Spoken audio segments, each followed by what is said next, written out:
এটা প্রস্তাব পাঠাবো, সেই প্রস্তাব অনুসারে এলাকার উন্নয়ন হবে। নমস্কার। কি করব? আমাদের ৯ বনবল মণ্ডলের উদ্যোগে এবং ১৫ নম্বর বুথ থেকে আমাদের আজকে আমাদের রাজ্যের মাননীয় মুখ্যমন্ত্রী যে ওনার যে এক ত্রিপুরা শ্রেষ্ঠ ত্রিপুরার লক্ষ্যে যে উনি কাজ করে এগিয়ে যাচ্ছেন, আমরা তার জন্য মানুষের বাড়িয়ে বাড়িয়ে গিয়ে জনসংযোগ করে মানুষকে এই আমাদের কি উন্নয়নমূলক কাজ হয়েছে এই সরকার আসার পরে, এগুলি আমরা মানুষের কাছে গিয়ে তুলে ধরব, মানুষকে বোঝাবো।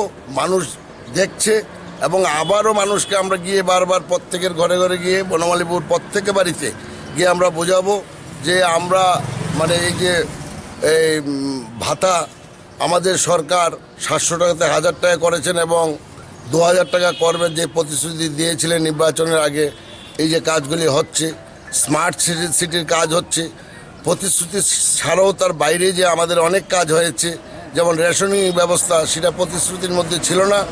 এই রেশনিং ব্যবস্থার মধ্যে আমরা ডাল সংযোগ করেছি, চিনি সংযোগ করেছি, চা পাতা সংযোগ করেছি এবং আগামী দিনে আরও অনেক কিছু আমরা এই রেশনের মাধ্যমে মানুষকে দেওয়ার জন্য আমাদের সরকারের বিশেষ চিন্তাধারা আছে। এবং স্মার্ট সিটির কাজ আগরতলা শহরের মধ্যে খুব দ্রুত গতিতে চলছে। আগরতলা শহরের মধ্যে ড্রেন নালা, যেটা বিগত ২৫ বছরের মধ্যে কোনো পরিষ্কার করা হতো না, এখন আমাদের বনমালীপুর শহরের প্রায় সব জায়গাতেই খুব দ্রুত গতিতে আমাদের কাজ চলছে। এবং বাইরের থেকে লেবার এনে, কন্ট্রাক্ট বেসিসে লেবার এনেও অনেক জায়গা আছে যে লোকাল লেবার দিয়ে কাজ হয় না, সেগুলি বাইরের লেবার দিয়ে, বাইরের মেশিন বাইরের থেকে এনেও এগুলি নালা নর্দমা পরিষ্কারের কাজ চলছে।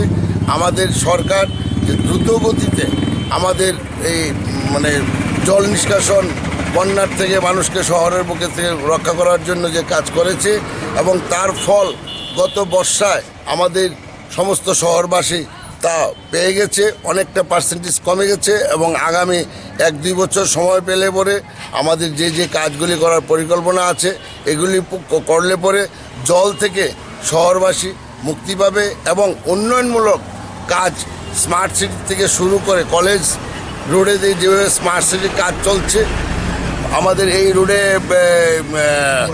বয়স পর্যন্ত সামনে স্মার্ট সিটির কাজ চলছে, আরও শহরের বিভিন্ন জায়গায় স্মার্ট সিটির কাজ চলছে, বড় বড় ড্রেনের কাজ চলছে। আমাদের এই এলাকাতে বিশাল বড় পাকা ড্রেনের কাজ হয়েছে, এদিকেও আরও কাজ হবে, পরিকল্পনা চলছে। তাই আমরা মানুষকে বোঝানোর জন্য আমরা এই বুথ থেকেই আমরা শুরু করেছি। আমরা বনমালীপুরে সমস্ত বুথে থেকে প্রচার করে মানুষের বাড়িয়ে বাড়ি গিয়ে আমরা মানুষকে বোঝাবো যে আমরা এই সরকার এই উন্নয়নমূলক কাজ করছে এবং আপনাদেরকে আরও সহযোগিতা চাই, যাতে আমরা এক ত্রিপুরা শ্রেষ্ঠ ত্রিপুরা করতে পারি, মাননীয় মুখ্যমন্ত্রীর স্বপ্নকে পূরণ করতে পারি। এই লক্ষ্যেই আমরা বেরিয়েছি কাজ। শুধু বনমালীপুর কেন্দ্রে হবে না? বনমালীপুরের কেন্দ্রে আমাদেরটা আমরা বলছি বিভিন্ন মণ্ডলে এই প্রক্রিয়াগুলি চলছে, কিন্তু আমরা যেহেতু বনমালীপুরের দায়িত্ব নিয়েছি, তাই আমরা বনমালীর কথাই আমরা বলছি। প্রত্যেক মণ্ডলেই এই প্রক্রিয়া নিয়ে কাজ করে চলছে। ধন্যবাদ।